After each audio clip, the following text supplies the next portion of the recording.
Hello wealth learners, क्या आप जानना चाहते हो टेक्निकल एनालिसिस क्या है, फंडामेंटल एनालिसिस क्या है, दोनों में अंतर क्या है? अगर आपको लंबे समय के लिए निवेश करना है तो कौन सा एनालिसिस करना चाहिए, कौन सा एनालिसिस इजी होता है? तो दोस्तों, मैंने इस वीडियो में बहुत ही अलग और आपको समझ आ जाए ऐसे तरीके से मैंने इस वीडियो में समझाया है। तो चलिए बिना किसी देरी की वीडियो को स्टार्ट करते हैं। दोस्तों, जब आपको सर्दी खांसी हो जाती है और आप डॉक्टर के पास जाते हो तो डॉक्टर क्या करता है? डॉक्टर आपसे पूछेगा और आपको देखेगा, फिर वो आपको कुछ दवाइयाँ देगा और कहेगा कि आप इसे खा लीजिए, आप ठीक हो जाओगे। तो देखिए दोस्तों, यहाँ पे डॉक्टर एक अनुमान लगा रहा है कि पहले किसी को सर्दी खांसी हुई थी और तब उसने ये दवाइयाँ उसे दी थी तो उसे ठीक हो गया था। तो इस बार भी वो आपको वही दवाइयाँ दे के अनुमान लगा रहा है कि आप भी ठीक हो जाओगे, लेकिन हर बार ऐसा ही होगा ये फिक्स नहीं होता है। दोस्तों, ऐसे ही शेयर मार्केट में जो हम अनुमान लगाने के लिए जो एनालिसिस करते हैं उसे टेक्निकल एनालिसिस कहते हैं। तो दोस्तों, टेक्निकल एनालिसिस में chart, volume, support and resistance, moving average और कुछ इंडिकेटर्स का एनालिसिस करना होता है, जिससे आपको अनुमान लगाने में आसानी रहती है। तो दोस्तों, टेक्निकल एनालिसिस में हम मानते हैं कि इतिहास अपने आप को दोहराता है। तो हम मानते हैं कि पहली बार जब ऐसा हुआ था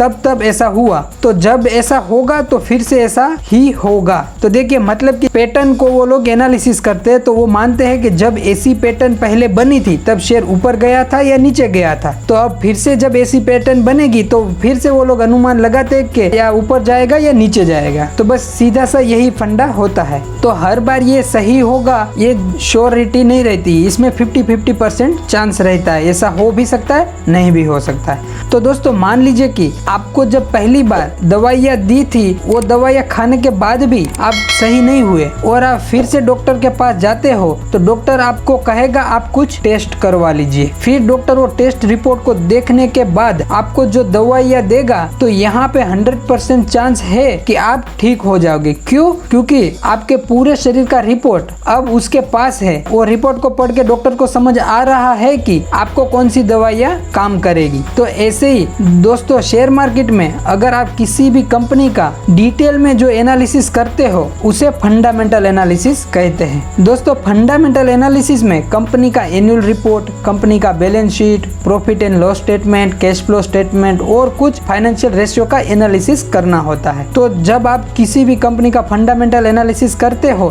तो आपको उस कंपनी की हर एक डिटेल के बारे में पता चल जाता है कि वो कंपनी का बिजनेस क्या है, वो कंपनी कमाती कैसे है, वो कंपनी का प्रोडक्ट क्या क्या है और भी बहुत कुछ। दोस्तों, जब आप फंडामेंटल एनालिसिस करके किसी भी कंपनी में निवेश करते हो तो यहाँ पे 100% चांस होता है कि आपके निवेश की अमाउंट में आपको नुकसान नहीं होगा। तो दोस्तों, टेक्निकल एनालिसिस ट्रेडर लोग करते हैं ट्रेडिंग करने के लिए और फंडामेंटल एनालिसिस इन्वेस्टर लोग करते हैं इन्वेस्टिंग करने के लिए। दोनों एनालिसिस का अपनी अपनी लिमिट यानी कि सीमाएं होती है। कोई भी एनालिसिस सही या गलत नहीं होता है, बस वो आपके ऊपर डिपेंडेंट होता है कि आपको उसे कैसे यूज करना है। अगर निवेश करना है तो आपको फंडामेंटल एनालिसिस करना पड़ेगा और अगर आपको ट्रेडिंग करना है तो आपको टेक्निकल एनालिसिस करना पड़ेगा। दोस्तों, मैं तो आपको बोलूंगा कि आपको हमेशा फंडामेंटली बेस्ट कंपनी में निवेश करना चाहिए। क्यों? क्योंकि देखिए, लंबे समय में अच्छी कंपनी का ग्रोथ होता ही है, साथ में उसकी शेयर प्राइस भी